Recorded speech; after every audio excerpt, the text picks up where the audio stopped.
CPM-നെ സംബന്ധിച്ച് രക്തസാക്ഷിത്വ ഫണ്ട് എന്ന് പറയുന്നത് ഇത്തരത്തിൽ കൊലക്കേസുകളിൽ ശിക്ഷിക്കപ്പെട്ട് കിടക്കുന്ന കൊലയാളികളെ അവർക്ക് പരോൾ ഇറങ്ങുമ്പോൾ കൊടുക്കുന്ന പോക്കറ്റ് മണിയായി ഉപയോഗിക്കുന്ന ഒരു സാഹചര്യം ഇന്ന് സംസ്ഥാനത്തിനകത്തുണ്ട്.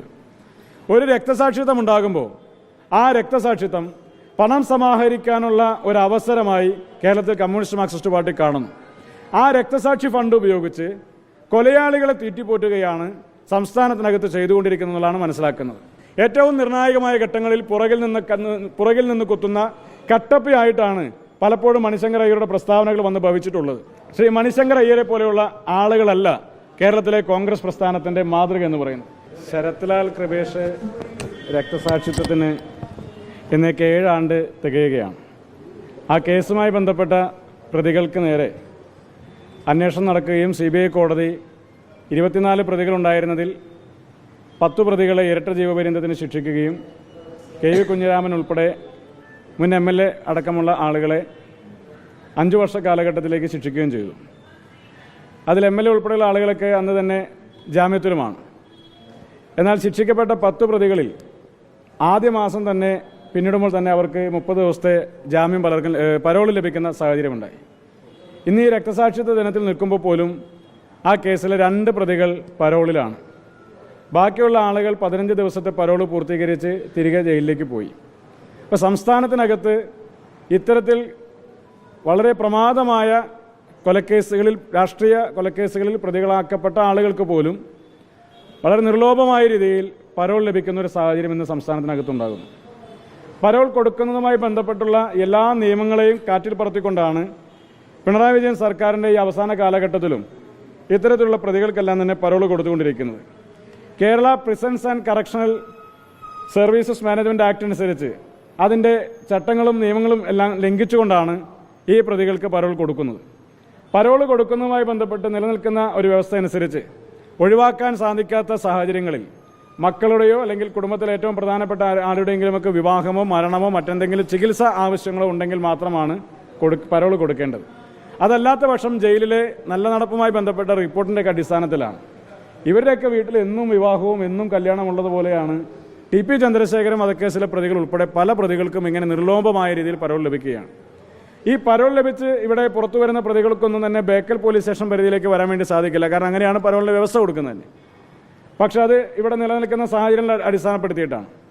പക്ഷേ ഇവിടെ വരാൻ സാധിക്കാത്ത പ്രതികൾ പരോളിലിറങ്ങുകയും അവർക്ക് താമസിക്കാൻ സൗകര്യങ്ങളുണ്ടാവുകയും അവരുടെ പരോൾ കാലാവധി ആഘോഷകരമായി മുന്നോട്ട് കൊണ്ടുപോകാൻ സാധിക്കുന്നൊരു സാഹചര്യം ഉണ്ടാകും. അതിനുള്ള പണം എവിടെ നിന്നാണ്? CPM-നെ സംബന്ധിച്ച് രക്തസാക്ഷിത്വ ഫണ്ട് എന്ന് പറയുന്നത് ഇത്തരത്തിൽ കൊലക്കേസുകളിൽ ശിക്ഷിക്കപ്പെട്ട് കിടക്കുന്ന കൊലയാളികളെ അവർക്ക് പരോൾ ഇറങ്ങുമ്പോൾ കൊടുക്കുന്ന പോക്കറ്റ് മണിയായി ഉപയോഗിക്കുന്ന ഒരു സാഹചര്യം ഇന്ന് സംസ്ഥാനത്തിനകത്തുണ്ട്. ഒരു രക്തസാക്ഷിത്വം ഉണ്ടാകുമ്പോൾ ആ രക്തസാക്ഷിത്വം പണം സമാഹരിക്കാനുള്ള ഒരു അവസരമായി കേരളത്തിൽ കമ്മ്യൂണിസ്റ്റ് മാർക്സിസ്റ്റ് പാർട്ടി കാണുന്നു. ആ രക്തസാക്ഷി ഫണ്ട് ഉപയോഗിച്ച് കൊലയാളികളെ തീറ്റിപ്പോറ്റുകയാണ് സംസ്ഥാനത്തിനകത്ത് ചെയ്തുകൊണ്ടിരിക്കുന്നതെന്നാണ് മനസ്സിലാക്കുന്നത്. അതിന് ധനരാജിൻ്റേതുൾപ്പെടെയുള്ള രക്തസാക്ഷിത്വ ഫണ്ടിൽ നിന്ന് പണം പോയിട്ടുള്ളത് ഇത്തരത്തിലുള്ള കൊലയാളികളെ സംരക്ഷിക്കാനും അവർ പരോളിൽ ഇറങ്ങുമ്പോൾ അവർക്കുള്ള പോക്കറ്റ് മണിയായി നൽകുന്നതിനൊക്കെ വേണ്ടിയിട്ടാണ് എന്നുള്ളതാണ് നമ്മൾ മനസ്സിലാക്കുന്നത്.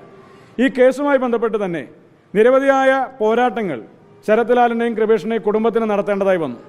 CBI കോടതിയുടെ വിധിന്യായം പുറത്തു വരുന്ന സമയത്ത് പോലും ഇതുമായി ബന്ധപ്പെട്ട ഗൂഢാലോചനയുമായി ബന്ധപ്പെട്ട ചില കാര്യങ്ങളിലേക്കും ഇപ്പോഴും കടന്നുപോയിട്ടില്ല. അപ്പോൾ അതുകൊണ്ട് തന്നെ അവരെ കൊലപ്പെടുത്താൻ വന്ന വാഹനങ്ങൾ, ആ വാഹനങ്ങളുമായി ബന്ധപ്പെട്ട പ്രതികൾ, അവരുമായി ബന്ധപ്പെട്ട വിധിന്യായത്തിൽ അവരുമായി ബന്ധപ്പെട്ട പരാമർശം ഉണ്ടായിട്ടില്ല. അപ്പോൾ അതുകൊണ്ട് തന്നെ ഈ കേസിൽ ഇപ്പോഴും ഒരു തുടരന്വേഷണത്തിന് സാധ്യതകളുണ്ട്. UDF സർക്കാർ അധികാരത്തിൽ വന്നാൽ ഈ കേസുമായി ബന്ധപ്പെട്ട ശരത്ലാൽ കൃപേഷ് വധവുമായി ബന്ധപ്പെട്ട ഇതിൻ്റെ തുടരന്വേഷണത്തിനുള്ള എല്ലാ സാധ്യതകളും സർക്കാർ പരിശോധിക്കും എന്നതുകൂടി ഇവിടെ സൂചിപ്പിക്കാൻ വേണ്ടി ആഗ്രഹിക്കുകയാണ്. ഇന്ന് ശരത്ലാലിൻ്റെയും കൃപേഷിൻ്റെയും ഈ രക്തസാക്ഷിത്വ ദിനത്തിൽ നിൽക്കുമ്പോൾ തന്നെയാണ് കേരളത്തിനകത്ത് പിണറായി വിജയൻ സർക്കാർ കഴിഞ്ഞ ദിവസങ്ങളിൽ കൊണ്ടുവന്ന് ഇവിടെ മണിശങ്കർ അയ്യറിനെ പോലെ ചില ആളുകളെ കൊണ്ടുവന്ന് പിണറായി വിജയൻ സർക്കാർ 3ാമതും അധികാരത്തിലേക്ക് വരുമെന്നുള്ള പരാമർശങ്ങളൊക്കെ നടത്തിക്കൊണ്ടിരിക്കുന്നത്. സർക്കാർ ചെലവിൽ സർക്കാരിൻ്റെ ഒരു പരിപാടിക്ക് വരുന്ന ഒരാളെ സംബന്ധിച്ച് കോൺഗ്രസിന് വേണ്ടി നല്ലത് പറയുമെന്ന് കണക്കാക്കാൻ സാധിക്കില്ല. അദ്ദേഹം മുൻ കോൺഗ്രസ് നേതാവാണ്, മുൻ മന്ത്രിയാണ്, മുൻ കേന്ദ്രമന്ത്രിയാണ്. അത്തരം കാര്യങ്ങളെല്ലാം ഉണ്ടെങ്കിൽ തന്നെയും ഇവിടെ കേരളത്തിനകത്ത് പിണറായി വിജയൻ സർക്കാരിൻ്റെ ഒരു പരിപാടിക്ക് വേണ്ടി കടന്നു വരുന്ന സമയത്ത് പോലും അദ്ദേഹത്തിന് കോൺഗ്രസ് താല്പര്യങ്ങളുണ്ടെങ്കിൽ കേരളത്തിനകത്ത് കോൺഗ്രസ് രാജ്യത്ത് തന്നെ കോൺഗ്രസ് അധികാരത്തിലേക്ക് തിരിച്ചു വരാൻ വേണ്ടി പോകുന്ന ഏറ്റവും പ്രധാനപ്പെട്ട സംസ്ഥാനമായ കേരളത്തിൽ പിണറായി വിജയൻ സർക്കാരിൻ്റെ ക്ഷണം സ്വീകരിച്ചുകൊണ്ട് വരുന്ന സാഹചര്യം ഉണ്ടാകാൻ പാടില്ലായിരുന്നു. എന്നാൽ അദ്ദേഹം വന്നു എന്ന് മാത്രമല്ല, ഇവിടെ വന്നതിന് ശേഷം പിണറായി വിജയൻ സർക്കാരിനെ പ്രകീർത്തിച്ചുകൊണ്ട് പറയുകയാണ്, ഈ സർക്കാരിൻ്റെ കാലഘട്ടത്തിലാണ് ശരത് ലാലും കൃപേഷും പോലുള്ള ചെറുപ്പക്കാർ രക്തസാക്ഷിത്വം വരിക്കേണ്ടി വന്നത്. ഈ സർക്കാരാണ് നികുതി പണം ഉപയോഗിച്ചുകൊണ്ട് ആ കേസിൽ നിന്ന് CBI അന്വേഷണത്തെ ഇല്ലാതാക്കാൻ വേണ്ടുന്ന പ്രവർത്തനങ്ങളുമായി മുന്നോട്ട് പോയത്. ഇപ്പോൾ കേരളത്തിലെ കോൺഗ്രസ് പ്രവർത്തകരുടെ വൈകാരികമായ സമീപനങ്ങളെയോ വൈകാരികമായ വിഷയങ്ങളെയോ ഒന്നും തന്നെ മനസ്സിലാക്കാതെയാണ് മണിശങ്കരൻ അയ്യരെ പോലുള്ള ആളുകൾ ഇവിടെ വന്ന് ഇത്തരത്തിലുള്ള പ്രസ്താവനകൾ നടത്തുന്നത്. കഴിഞ്ഞ കാലഘട്ടങ്ങളിലും നിർണായകമായ തെരഞ്ഞെടുപ്പിൻ്റെ ഘട്ടങ്ങളിൽ മണിശങ്കർ അയ്യരിൽ നിന്ന് സമാനമായ രീതിയിലുള്ള പ്രസ്താവനകൾ ഉണ്ടായിട്ടുണ്ട്. ഏറ്റവും നിർണായകമായ ഘട്ടങ്ങളിൽ പുറകിൽ നിന്ന് കുത്തുന്ന കട്ടപ്പയായിട്ടാണ് പലപ്പോഴും മണിശങ്കർ അയ്യരുടെ പ്രസ്താവനകൾ വന്ന് ഭവിച്ചിട്ടുള്ളത്.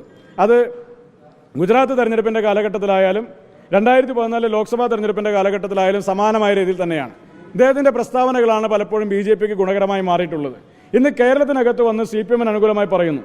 അദ്ദേഹം കേരളത്തിനകത്ത് CPM-ന് അനുകൂലമായി രാജ്യത്ത് BJPക്ക് അനുകൂലമായ പ്രസ്താവനകൾ നടത്തുന്ന ഒരു ഡബിൾ ഏജന്റായിട്ടാണ് ഇന്ന് പ്രവർത്തിച്ചുകൊണ്ടിരിക്കുന്നത്.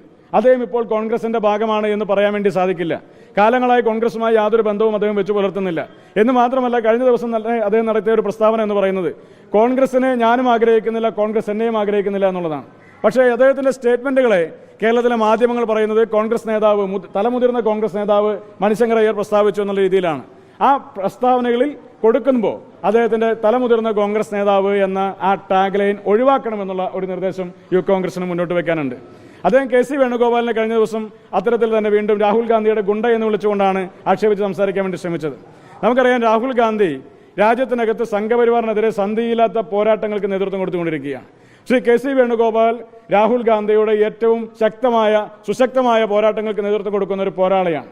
ശ്രീ KC വേണുഗോപാൽ മാത്രമല്ല, രാജ്യത്തെ മുഴുവൻ KSU യൂത്ത് കോൺഗ്രസ് പ്രവർത്തകരും രാഹുൽ ഗാന്ധിയുടെ പോരാളികളായി അദ്ദേഹത്തിന് പുറകിൽ സംഘപരിവാറിന് എതിരായി അണിനിരന്നുകൊണ്ടിരിക്കുകയാണ്. അത്തരമൊരു ഘട്ടത്തിൽ നേരത്തെ സൂചിപ്പിച്ചതുപോലെ അവരുടെ ഡബിൾ ഏജന്റായി പ്രവർത്തിക്കുന്ന ആളുകളെ സംബന്ധിച്ച് അത് ഗുണ്ടകളായി ചിത്രീകരിക്കാൻ വേണ്ടി തോന്നും. പക്ഷേ അതൊരു അപമാനമായി കണക്കാക്കുന്നില്ല. കാരണം സംഘപരിവാറിനെതിരെ ശക്തമായ നിലപാടെടുക്കുന്ന രാഷ്ട്രീയ നേതാക്കന്മാർ സംഘപരിവാറിന്റെ ഭാഷയിൽ അത്തരത്തിൽ വിമർശിക്കപ്പെട്ടാലും CPM-ന്റെ വേദിയിൽ വന്ന് അത്തരത്തിൽ വിമർശിക്കപ്പെട്ടാലും അതൊരു അംഗീകാരമായി തന്നെ കണക്കാക്കിക്കൊണ്ട് ഞങ്ങൾ മുന്നോട്ട് പോകുമെന്നുള്ളത് കൂടിയാണ് സൂചിപ്പിക്കാനായിട്ടുള്ളത്. അതോടൊപ്പം തന്നെ ഒരു വാക്കുകൂടി പറഞ്ഞുകൊണ്ട് അവസാനിപ്പിക്കുകയാണ്. ശ്രീ മണിശങ്കർ അയ്യരെ പോലെയുള്ള ആളുകളല്ല കേരളത്തിലെ കോൺഗ്രസ് പ്രസ്ഥാനത്തിൻ്റെ മാതൃക എന്ന് പറയുന്നത്. മണിശങ്കർ അയ്യർ എല്ലാ കാലഘട്ടത്തിലും കോൺഗ്രസ് അധികാരത്തിലുണ്ടായിരുന്ന ഘട്ടങ്ങളിൽ, കോൺഗ്രസിൻ്റെ ശക്തമായ സാന്നിധ്യമുണ്ടായിരുന്ന ഘട്ടങ്ങളിൽ അധികാരത്തിൻ്റെ എല്ലാവിധ സൗഭാഗ്യങ്ങളും അനുഭവിച്ചിട്ടുള്ള ഒരാളാണ്. എന്നാൽ അധികാരമില്ലാത്ത ഘട്ടങ്ങളിൽ അദ്ദേഹം മറുപക്ഷത്ത് ചാരി നിന്നുകൊണ്ട് കോൺഗ്രസിനെ വിമർശിക്കുകയും ചെയ്യുകയാണ്. അങ്ങനെ പറയുന്ന മണിശങ്കർ അയ്യർമാരല്ല, മറിച്ച് ഈ പ്രസ്ഥാനത്തിന് വേണ്ടി ജീവിതം ബലിയർപ്പിച്ച, രക്തസാക്ഷിത്വം വരിച്ച ശരത് ലാലിനെയും കൃപേഷിനെയും ഷുഹൈബിനെയും പോലെയുള്ള പോരാളികളാണ് കോൺഗ്രസിനെ സംബന്ധിച്ച് മാതൃകാപരമെന്ന് പറയുന്നത്. ആ പോരാളികളുടെ പോരാട്ടത്തിന്റെ ഭാഗമായി നിന്നുകൊണ്ടാണ് ഇന്ന് യൂത്ത് കോൺഗ്രസും KSUവും സംസ്ഥാനത്തിനകത്ത് കോൺഗ്രസും മുന്നോട്ട് പോയിക്കൊണ്ടിരിക്കുന്നത്. ഈ സംസ്ഥാനത്തിനകത്ത് വീണ്ടും മൂന്നാമതും പിണറായി വിജയൻ സർക്കാർ അധികാരത്തിലേക്ക് വരുമെന്നുള്ള മണിശങ്കർ അയ്യരുടെ പ്രസ്താവന അതൊരു കോൺഗ്രസ് വിരുദ്ധ സ്റ്റേറ്റ്മെന്റ് അല്ല, അതൊരു കേരള വിരുദ്ധ സ്റ്റേറ്റ്മെന്റ് ആയിട്ടാണ് യൂത്ത് കോൺഗ്രസ് അതിനെ നോക്കിക്കാണുന്നത്.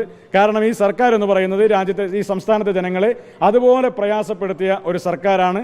ജനങ്ങൾ കണ്ണിൽ എണ്ണയൊഴിച്ച് കാത്തു നിൽക്കുകയാണ്. 2 മാസം കാലത്തിനപ്പുറം വരുന്ന തെരഞ്ഞെടുപ്പിന് വേണ്ടി ഈ സർക്കാരിനെതിരായി വിധി എഴുതാൻ വേണ്ടി കാത്തു നിൽക്കുമ്പോൾ മണിശങ്കർ അയ്യരെ പോലെയുള്ള ആളുകളുടെ പ്രസ്താവനകൾ കോൺഗ്രസിനെ ബാധിക്കില്ല എന്ന്